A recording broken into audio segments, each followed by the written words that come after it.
Village food চ্যানেলে সবাইকে নমস্কার আর স্বাগত। আজ তৈরি করব রসুন ফোড়ন দিয়ে টমেটোর টক। হালকা একটু গরম পড়েছে আর গরমে শেষ পাতে খাওয়ার জন্য যে কোনো ধরনের টক জাতীয় খাবার হলে খেতে সবারই ভালো লাগে। বাড়ির গাছের কিছু পাকা টমেটো তুলে নিয়েছি। টমেটোগুলো টুকরা করে নিয়েছিলাম আর সামান্য লবণ হলুদ দিয়ে এভাবে হালকা আঁচে ঢেকে রেখেছিলাম প্রায় 4 থেকে 5 মিনিট।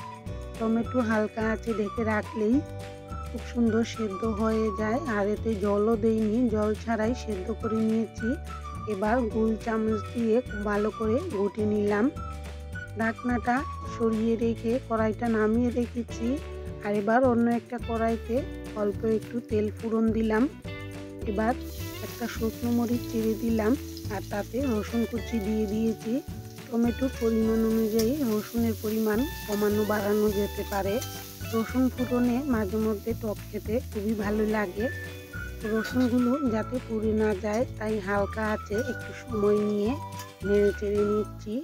রসুন বেশি পুড়ে গেলে বা ভাজা হলে খেতে কিন্তু ভালো লাগে না, একটু তিতে তিতে ভাব হয়।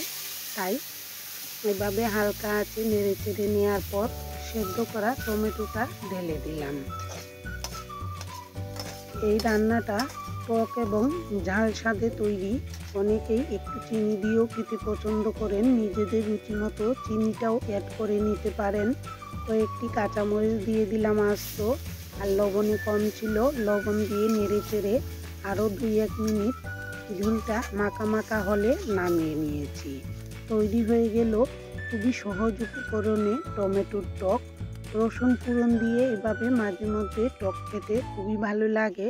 শেষ পাতে গরমে এরকম টক হলে খেতে কিন্তু কারোরই মন্দ লাগবে না।